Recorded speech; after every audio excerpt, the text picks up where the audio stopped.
Let me introduce our four panelists today. Starting at the end of the table, we have Clark Peterson, one of the producers on the film. Mohammed Saeed Harib is an Emirati animator responsible for the Frege series back home, and responsible in this film for, what's the name of your chapter? The On Good and Evil chapter. Roger Allers, director of Disney's The Lion King, also the director of the film in its entirety and overseeing the sequences sort of involving the framing story, involving the young girl and Salma Hayek's character, the Prophet himself. And Joan Dratz, an Oscar-winning animator for Mona Lisa Descending a Staircase, did the on-work sequence and is a specialist in clay painting, basically the pioneer of a very unique style of animation. Roger, I'm curious, in terms of the role of director, did you oversee the entire sort of project, or did you specialize specifically on the sequences that sort of run through it? Yes, I oversaw the whole project, because basically I wrote it. When they came to me, they wanted me to create a narrative in which to hold the poems and give a framework to lead the audience through the collection of poems. So, so I created that and oversaw the animation of that framing story, but then also placed the poems and helped situate them in there. Of course, the animation of the individual poems was left to the individual animation directors, really, so that their own voices would be heard and seen in that. And to take a step back then, to sort of like the genesis of this project, was it Salma Hayek who had sort of come to you with the project, or did you have a pre-existing interest in the book?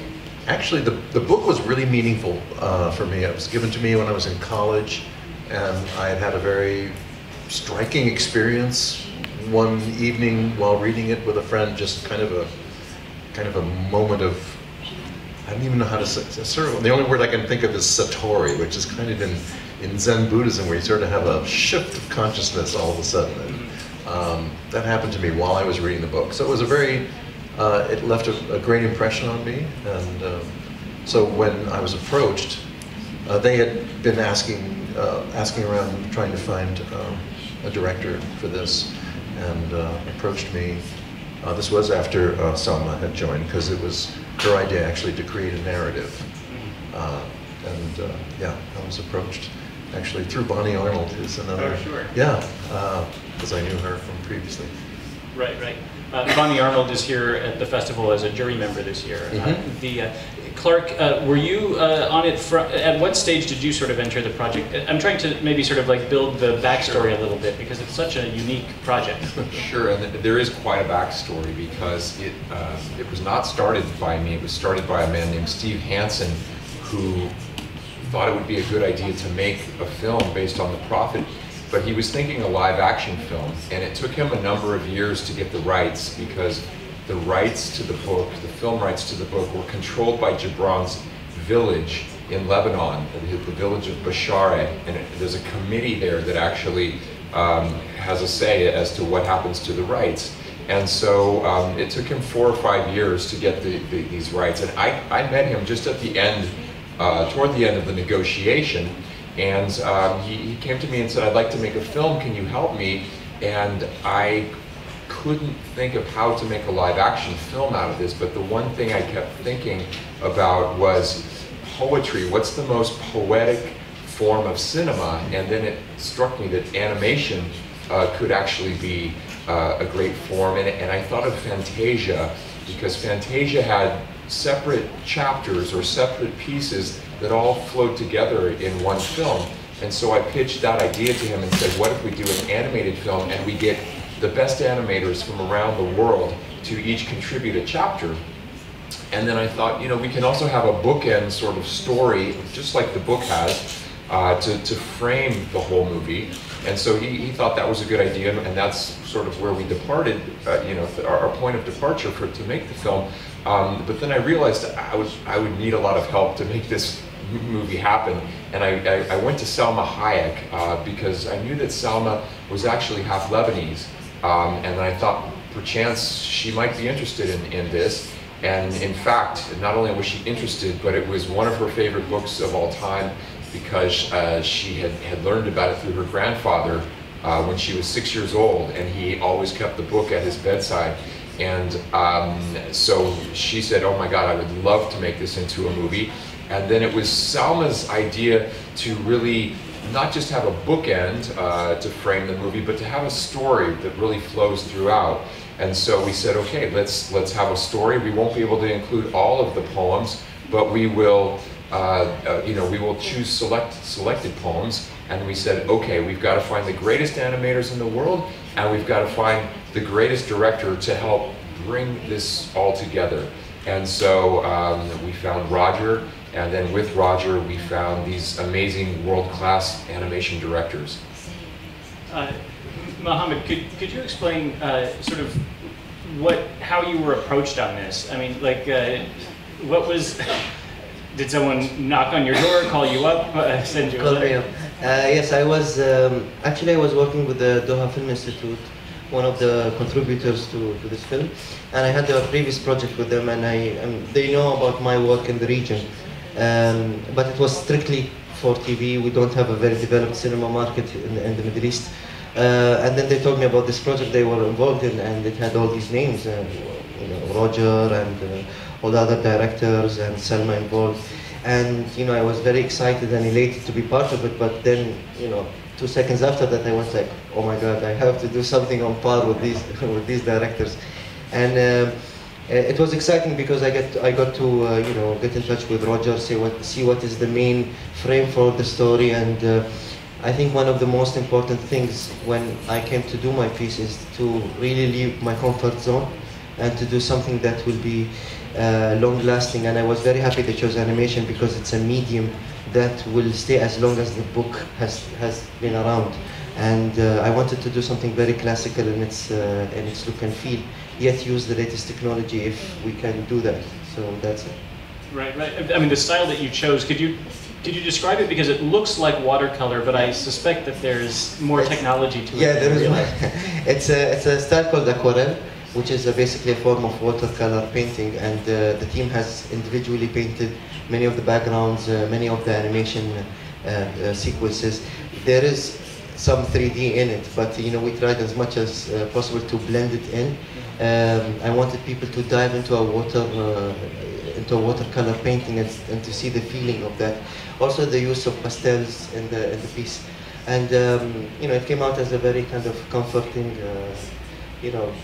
easy, going piece. So I'm happy with that. Joan, in your case, obviously you were able to use sort of the style of animation that you've basically been so associated with. Did you have the choice of which poem, or what was sort of the pitch to you in this? Yes. So initially, I chose the section on the law because it was short, and then a lot of the analogies just didn't make any sense to me. And then luckily I don't know if it was the producers or Roger or a group of people decided not to do that chapter. So then I switched to the chapter on the work, which I thought for an animator is really the one that speaks most to us, because that's what we do. Well, in this incredibly labor-intensive style that you have. Yeah. So basically, with my work, I'm painting with plasticine clay with my finger, and so I'm just working on top of what I've last done. So it's a very smooth, kind of continuous process. But one aspect of it is because you're always moving forward, you can't really go back. So you have to take what comes out. Yeah.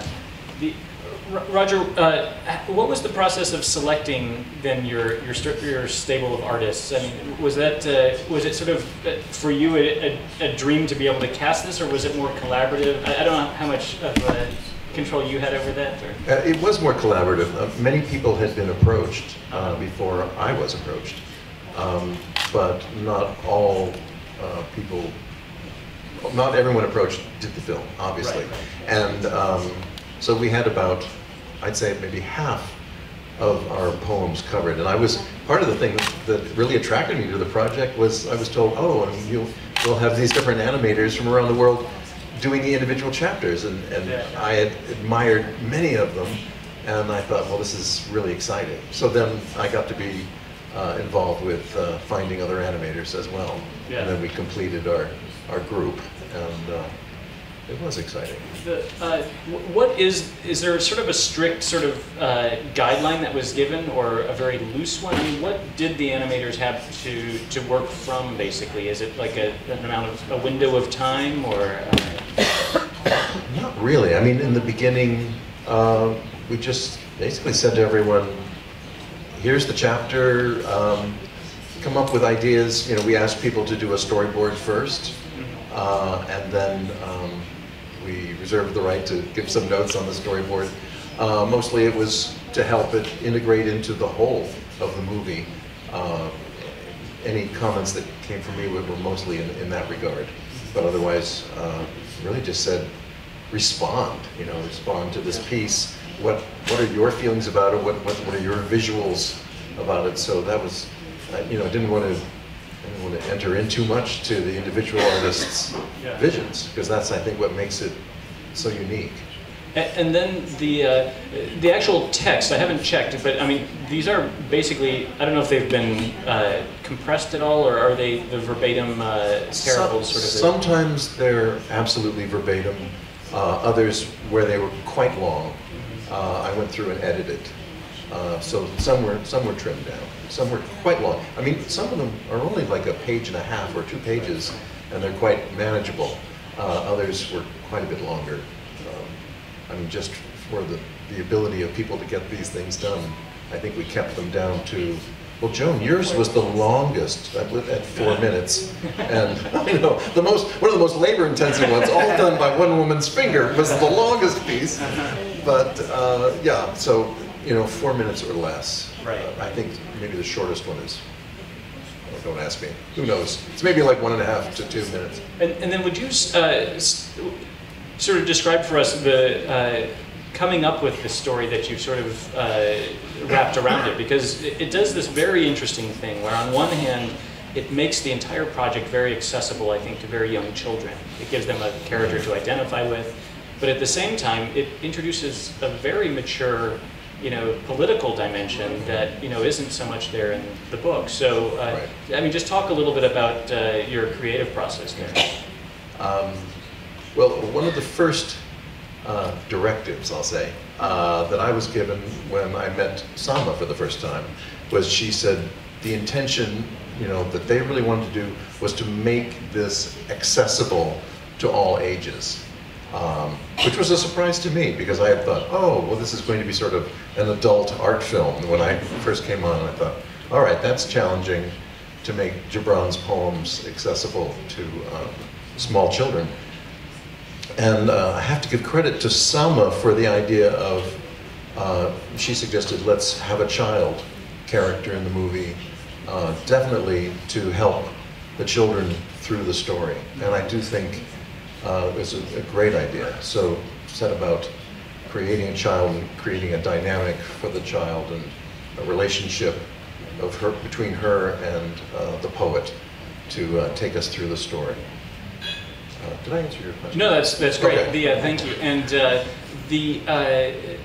I'd like to open it to obviously the audience for questions. But first, I'm very curious about the style of your own sequence. You know, it's like I know that you worked with the Breezy brothers, these you know, these French brothers who did a sequence in the film as well, but also storyboarded a lot of the sequence that you worked on. But you know, I can't quite tell. I mean, it's a very hand-drawn style, but it appears to be using a 3D technique. Could you describe sort of what you used as your own? Oh, as the framing to do story. the animation, yeah. Well, that has quite a history behind it, because we started off doing it as a traditional hand-drawn animated film for that part. I was asked, what would you like to do? And I thought, I would love to do a traditional 2D. Yeah. And then we ran into trouble with it. We spent some months animating it got in trouble budget time-wise and had to shift. And we shifted to CG. So what we did was we had hand-painted backgrounds. We weren't going to change the look of it. So we needed to somehow through CG achieve the look of traditional animation. So we took Uwe Heidschurter's character designs, which were very simplified and graphic, but expressive, and had to make models, 3D models that would still look like his work. And we used a process called toon shading, where the 3D character, which has been animated, and that's what I'm seeing as we work, then it goes through a process of getting flattened, and the computer program selects the edges to create the line work. It's kind of bizarre. It's kind of bizarre, and it was kind of a jump off a cliff in the dark, because we didn't have much to base it on when we made that decision to go. But it really turned out quite well. We also had a team. I mean, it has this look that's very much in keeping. Yes, I was so pleased how we got it. We also had a team of traditional animators headed up by a Disney animator that I know, Nick Ranieri, who then went in on top and embellished that as well. They went in and added also the little details, little things like little folds in the eyebrows and a little bit of movement in the cloth and things that, it was harder to get out of that other technique. So it's really kind of a combination of the CG and the traditional. It's a strange hybrid. The whole thing was kind of an experiment as we went along. But the lesson almost seems to be, I mean, I hear this more and more, that this that CG has in some ways like made extinct that old Disney style. I mean, we saw with, I mean, it's maybe extinct is too hard a word, but we saw, Princess and the Frog was a successful effort to do another film in that style, but in a way it expends the sort of the size of the team. I mean, it sounds like maybe you ran into a little bit of the challenges there as well. Well, our challenge was to do it in our limited amount of time, because we didn't have a very long schedule. So, as a matter of fact, the work that Bardell did was incredible, that we produced this whole movie, really an hour's worth of animation in a very short period of time. Yeah. I mean, it took us 7 years to get the rights to the book, but then we only haven't had about that many months to make the movie. Yeah. All right. Well, I'm going to open the floor up to the audience if you guys have questions, or I can continue to ask or follow up. Are there questions from the press here? Well, of course, we were looking for a composer who could communicate the depth of emotions that we wanted to portray in this movie. Gibran's poems deal with these deep essences of life's experience, and I knew also personally that I wanted a story that held a lot of emotion to carry us through. So we looked through various composers and settled on Gabriel Yared, whose tradition of score writing is amazing in terms of his emotional depth. He also, he was born in Lebanon, so he brought with him also his cultural background and his whole vocabulary of the Middle Eastern sound and instruments, and he wove that through the whole picture. Also, because each of the poems are so different in style, he created a different style music, and yet he could tie them all together. Just like my challenge was to visually go through the story from poem to poem. Gabriel had to do the same thing, weaving the score in and out of very different dreams, if you will, of other colors. So that was the thinking behind hiring Gabriel. And if I could just ask about Gabriel. Gabriel, he was born and grew up in Lebanon and left at an early age, but he told us that when he was a young boy and he was first writing his first musical compositions, he was writing to the poetry of Gibran. And so he had in his mind for decades ideas of music that could go with this poetry. He in fact was hired when he was a teenager to write the music for the Son et Lumière for Gibran's museum. And so he had for many, many years thought about this. But I also just wanted to add that I've never worked on a project that was so driven by love of the material. Because our experience in making this movie was that we would approach people, or sometimes people would approach us, just because of the love for Gibran and for this book. Gabriel Yared, for example, I mean, we had a very small budget for a feature film, and Gabriel Yared, as you know, he's an Oscar-winning, fantastic composer, whom we could have never afforded, but he told us, this book touched his heart so deeply that he had to compose this music. And again, so many people along the way, I mean, especially in the music department, I mean, Yo-Yo Ma and Damien Rice and Glenn Hansard, these people who we probably could never have afforded to have their music in our movie, because they really had a love for Gibran and the poetry. They said, we're in, and it doesn't matter how much you can pay us. So we were very fortunate to with our artists as well, just people who loved the material and really wanted to come on board to do it because of their relationship with the poetry. Could either of you explain the way that the two segments that are done as songs, because I assume that part of this process of working with the artists is you're also giving them kind of Liam Neeson has done the reading of the poem, and that's part of it.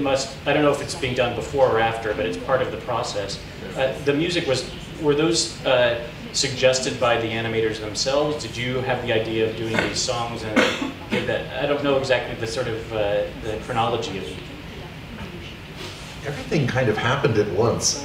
It's kind of it's no way you'd ever plan to make a movie, that's for sure. Because of our time constraints, the music was being written as the sequences were already being conceived. So along the way, the filmmakers started getting the music, but they had already started on their pieces. So in a way, the composers were responding to what they saw of the artist's work, and then the artists responded to the composer's rhythms and sound. I mean, for example, you really feel it quite strongly in Nina Paley's piece on children. Damien created this driving chorus at the end, which builds to a climax, and you can feel how she visually really absorbed that music, and they both work together into such a climax. Yeah. And for instance, in that case, was that something where part of the assignment or the idea was we have this opportunity to work with Damien Rice on this song for this piece? Would you be interested in animating it, kind of thing, or did the animator come to you and say, I think Tom Moore's is a song also where it's like it's like yeah, I'd love to do this, but instead of having it read through, what if we did it as a song with Actually, the songs, I don't want to say imposed, but the songs were added after they had begun working on their sequences. Okay. So at one point, we were telling them, we'd like to make this into a song. And I remember Nina sort of went, really, a song? She was a little bit thrown back by it, but she responded to it obviously really well. But as I said, no, definitely the animators sort of came first with their concepts, and then the music came in, and then the animation responded to the music. Right. Yeah. And one of the reasons, Peter, that we did have these different voices coming together was that was always part of our dream for this movie, was to not have one person interpreting this book that has been loved around the world and translated into 40 languages. We knew that people around the world had different views and different relationships with the book, so we said we want to bring together a number of artists to create a celebration of Gibran's work. And so that's why we would say, hey, okay, we've got a great animation artist, hey, we've got a great musical artist, let's bring them together and let their voices both, celebrate this poem. So that's why there are, really so many voices and so many so many cultures and countries. I mean, there are like 12 countries involved in this production, from where we produced it to where the artists came from to where the financing came from. So it was really a worldwide collaboration. I mean, that's one of the things that's, I think, so impressive about the end result too, is that it's somehow both universal and very, very culturally specific. You know, it's like the, I mean, in some ways you're almost, well, among the animators, I guess, you're sort of, you know, the lone sort of Arab representative, but at the same time, you know, Salma Hayek is reaching into her heritage, you know, Yared is the, I mean, it's really this kind of, this testament to the traveling power, I think, of this book. Other questions here in the front row? Is the microphone still? To that and the budget and the 10 years of trying to get the film made, did the budget change drastically as you went along, and was it a universal effort in financing? And what was the budget, if you mind my asking? I mean, the budget's actually less than $12 million. And we first were going to try to do it for less than that, but then at one point we realized we needed a bit more money. But it, you know, that's finally where we ended up. But again, that was, we went to investors around the world, and you know, we had some strong investments out of the Middle East. They really did embrace the project and the story, and so we have investors from Lebanon and from Doha that really stepped up to help us make the movie. But we also, you know, have investors from France and from the U.S. and then, frankly, all of our artists invested their time. I mean, nobody was paid on this movie what they deserve, frankly, but it was such a collaboration that everybody pitched in, and we somehow, you know, made it happen, because it was really a dream for everybody involved. So it's truly like an angel effort rather than the typical distributor or... For sure, it was not corporately driven at all. I mean, it was really driven by the heart. It shows. It's work of love.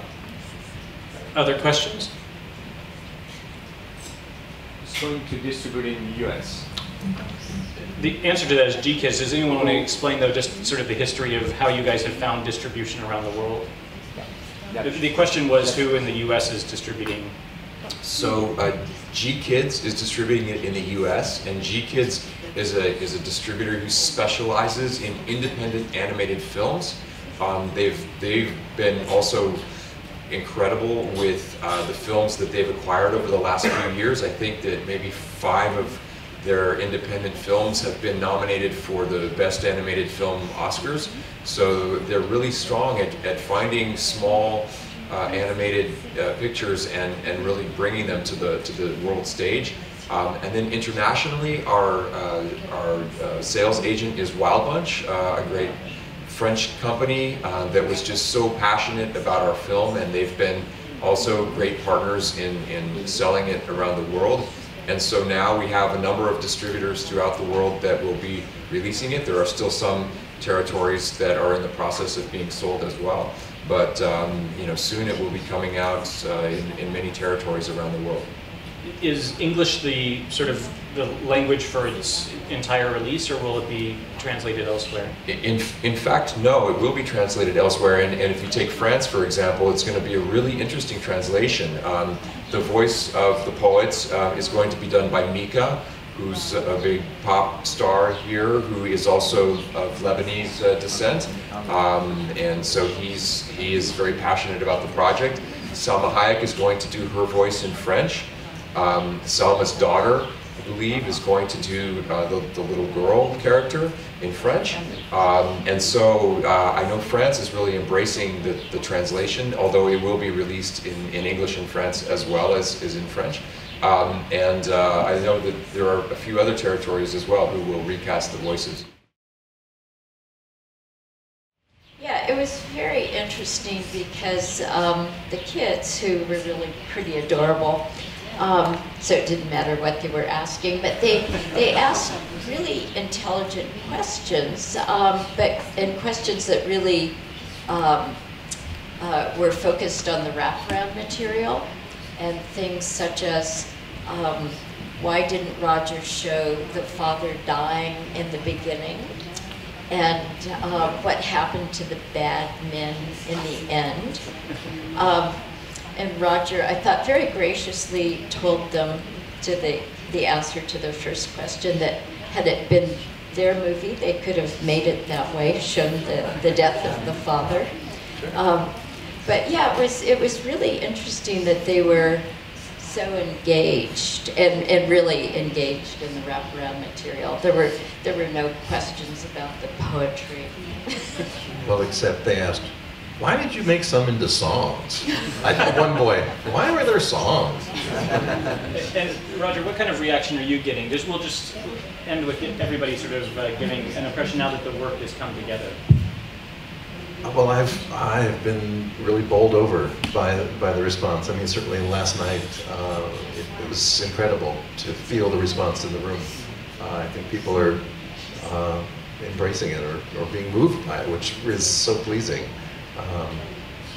Yeah, so far I've seen children have responded to it and adults have responded to it, so I'm happy in that way. I think perhaps what we set out to do has worked. And are you finding that the strongest responses come from people who know the material or who are discovering it for the first time? That's interesting, because I don't always know when I meet people after the screenings whether they have been familiar with the book or not. Certainly some of them have, and I've really been pleased when they've said that they felt like the movie communicated the essence of Gibran, that they felt Gibran's spirit, even in the non-poem parts, coming through. And that really pleases me, because I really did I wanted to evoke him, yeah. Mohammed, would you talk about either responses or just your own reaction to sort of seeing your work incorporated into the whole? Well, honestly, because we worked on this for such a long time, and we've been working with Roger one-on-one on our pieces, I tried to stay away from seeing the entire movie, even though it was there for us to kind of have a look and see what, because you didn't want to get like, you know, look at other people's work and go like, oh, why didn't I do that? Or like get a little bit depressed, and I tried to stay away from looking at any of the other directors. But it was such a pleasure to sit and meet John and Tom Moore for the first time, sit next to each other, and there we were at Toronto, having no idea of what we will see, because I think just working on your piece and making sure it's what it should be. But by the beginning of the second poem, I just, you know, the first one passed by, the second one I started to sing in my seat, and you know, I cried with the people who cried, I clapped with the people who clapped, and I just was elated and very, very honored and happy. And Clark, I guess you've been with, of the people up here, you've been with it the longest. Like, tell us about being at the end of the journey here. I mean, it sounds corny, but last night when we were standing up on the stage and people were clapping for us at the end, it was just, you know, such a powerful feeling for us, because we did, when we started making this movie, we were jumping off of a cliff. We really didn't know what was going to happen. We could have embarrassed ourselves so badly. And yet, you know, people seem to really appreciate the film. I think that for me, one of the most touching experiences was when we screened the film in Beirut a few weeks ago. And you know, in Beirut, the book is so well known and it's so beloved. I mean, this is sort of the national treasure of Lebanon. And so we were so nervous because we thought, oh my gosh, what if they don't like it? And I have to say, in Beirut, even the people were just so warm and embracing. And even I had the chance after our screening to sort of wander around, and people had no idea that I had anything to do with the movie. And just the responses that I heard, they really loved the film, and they really felt that it captured the essence of Gibran's work. So for me, that was the most rewarding moment of the journey. Well, great. Thank you all for sharing your experiences with us today. That's all the time we have for the conference, but you might be able to catch, if you have specific questions that you didn't have the courage to raise your hands for, you might be able to catch these guys as they're leaving here afterward. Thank you so much, guys. Congratulations on your work.